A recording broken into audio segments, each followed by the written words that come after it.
I find it ironic that I was standing right outside of the Moda Center yesterday when I found out that Kobe Bryant passed away.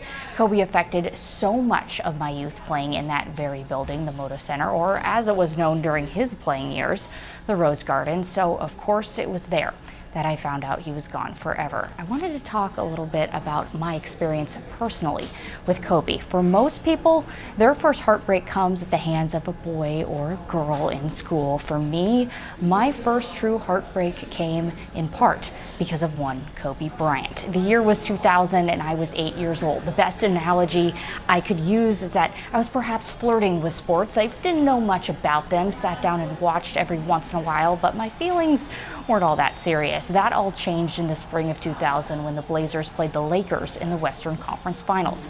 How serious was I, you might ask? Well, apparently writing on myself in Sharpie. Serious. I wrote down Blazers rule, Lakers drool down my arms, and Blazers win, Lakers lose down my legs. Oh, did I mention it was my first communion just a few days later?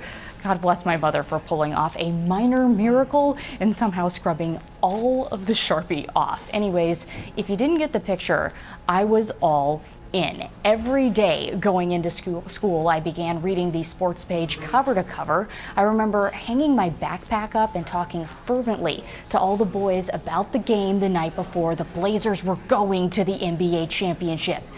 Except they weren't. That's when Kobe stepped in Game 7 and demolished my hopes and dreams. The Blazers were up 15 in that game in the fourth quarter. Kobe helped lead a furious Lakers comeback with about a minute remaining.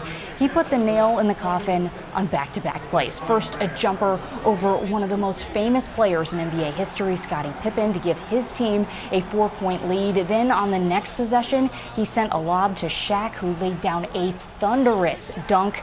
The Lakers were up 6 points and it was over. The Blazers lost 89-84, and that was the moment I had my first heartbreak. But it didn't matter because it was also my first taste of my first love, and that was that I'd go on to passionately follow sports in the Pacific Northwest, all the while actively cheering against Kobe. Every Blazers win over him, no matter the time of year, felt like a monumentous occasion. Maybe it was like healing the scars from an ex. However, in his final game ever, I still stood on my office chair at my first job in this business in Great Falls, Montana, losing my mind as Kobe went for 60. He may have been my ex, but I still had a personal relationship with him. I couldn't help but cheer. So thanks for the heartbreak, Kobe. Without you, who knows if I fall in love with sports? And without you, who knows if I'm on your television screens in this very moment?